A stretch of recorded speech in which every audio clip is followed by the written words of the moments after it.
This video is just about a little bread cutting setup that I built a couple years ago.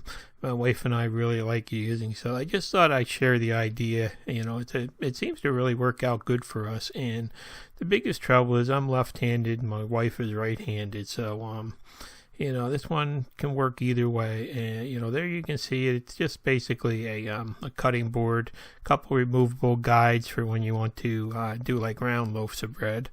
And it's a standard bread blade. Just use one of those plastic splines from a folder to shield it when we're not using it. And then the board just has a vertical piece to keep the bread being cut straight.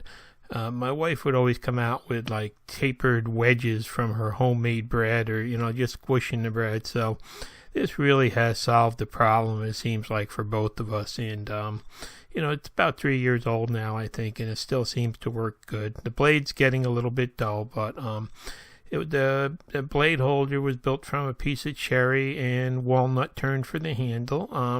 That was about the worst part. Now, my wife just took some fresh sourdough French bread out of the oven, and that's why I got the idea to make this video, because I was going to be, just cutting a little bit.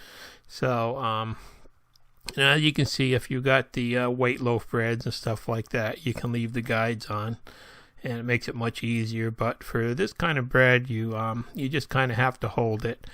And this is a extremely crusty bread, so it may not be the best thing to to do a demo with. But you can kind of see how it basically the blade is guided, so it can only go straight up and down.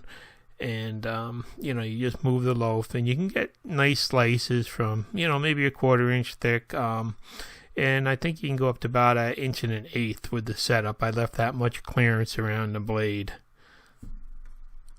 This sourdough French bread was really awesome, but it did take her about 4 days to make by the time she made the starter and everything for it. But, we eat a lot of homemade bread, and it's always been a problem trying to get nice, even sized slices out of it. And, it's always been kind of a problem to, make something that's left-handed and right-handed that'll work for both of us. So, this has worked out pretty good. And you can see it's thin slices, thick slices, they all come out about the same. And here it is. When she makes these white bread loaves, it's just so easy to cut them, and they don't get deformed, and you get perfect slices every time. So, I just thought I'd share this idea, and it's just a couple pieces of maple that are glued together with a strip of walnut in the middle. And I have a piece of vertical maple that was put into the cutting board with some mortises. And you have to make sure that is, really perfectly vertical when you do put that together. And then the handle was made out of a piece of cherry, and then a couple walnut guides, and it was a fun couple afternoon build, and it's really helped us out a lot cutting the bread nice, and I just thought I'd share this idea with you. Thanks for watching. Please subscribe.